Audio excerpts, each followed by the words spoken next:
আসসালামু আলাইকুম। শীতের সকালে আপনাদেরকে স্বাগতম। আমি সচরাচর সকালে উঠি না, আজকে উঠলাম যে আপনাদের একটু এলাকাটা ঘুরে দেখাই। আমাদের এই অঞ্চলে কেমন শীতের প্রভাব এবং মানে সব কিছু আপনাদের আজকে দেখাবো।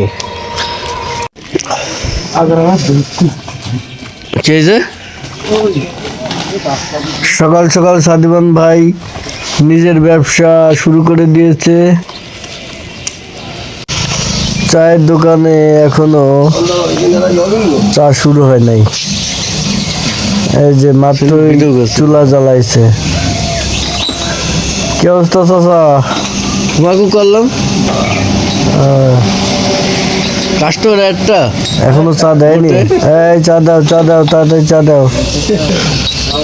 আর এই যে গ্রামের পার্লামেন্ট, এইখানে যত বড় সংসদ, অনেকগুলো আসন আছে অবশ্য।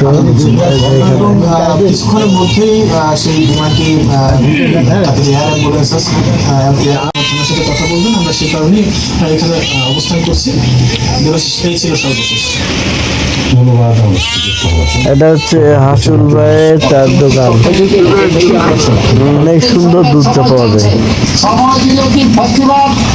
গ্রামের পার্লামেন্টে আপনি দুধ চা পাবেন, বিস্কুট পাবেন, সবকিছু পেয়ে যাবেন।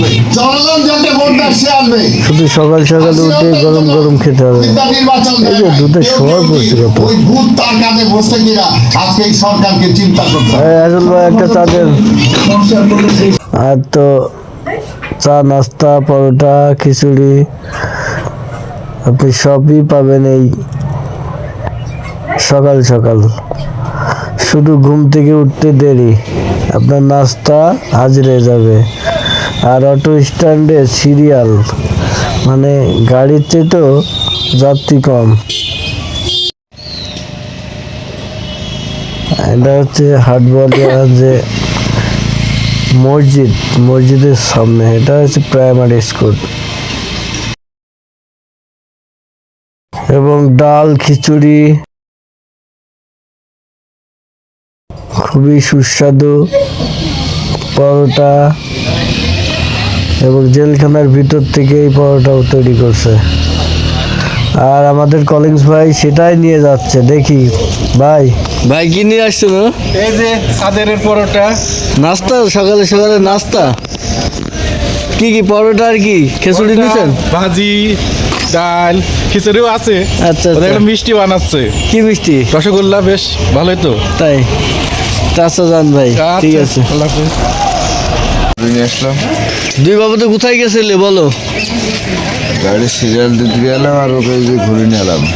ও, আর তুমি কি খাচ্ছো? হ্যাঁ আঙ্কেল, কথা কয় না। চলো চলো আমরা যাই।